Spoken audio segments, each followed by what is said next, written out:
હર્ષ સંઘવી ગાંધીનગર ખાતે ખેલ રત્ન એવોર્ડ કાર્યક્રમમાં હાજર રહ્યા હતા। હર્ષ સંઘવીએ જણાવ્યું કે 2010માં ખેલ મહાકુંભની શરૂઆત થઈ હતી।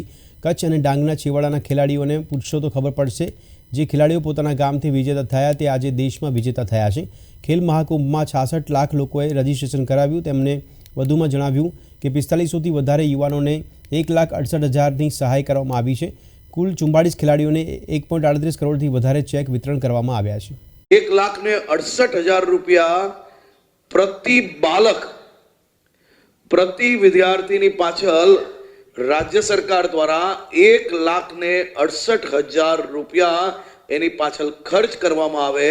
ए बालक ने ए युवान ने एना जीवन में आगल वधे ते माटे संपूर्ण मदद करवामां आवे। अने आपणी पासे आजे आवा अनेक युवानो छे जेने गुजरात ने अनेक मेडलो अपाव्या छे। तमने सौने हूँ खूब खूब अभिनंदन आपू छूं।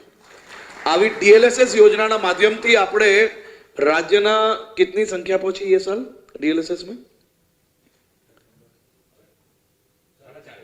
4,500 युवानों ने 4,500 थी वधारे युवानों ने आ रीते 1,68,000 रुपयानी डायरेक्ट सहाय करीने एनु भंतर एनु रमतगमतनी ट्रेनिंग ये राज्य सरकार द्वारा दर वर्षे एनी चिंता करवामां आवे छे। आ मेडलोनी संख्या जे आ वर्षे जोवो छो ने आ मेडलोनी संख्या तमे लखी राखजो के गुजरातनुं भविष्य रमतगमत क्षेत्रे खूब उज्जवल छे।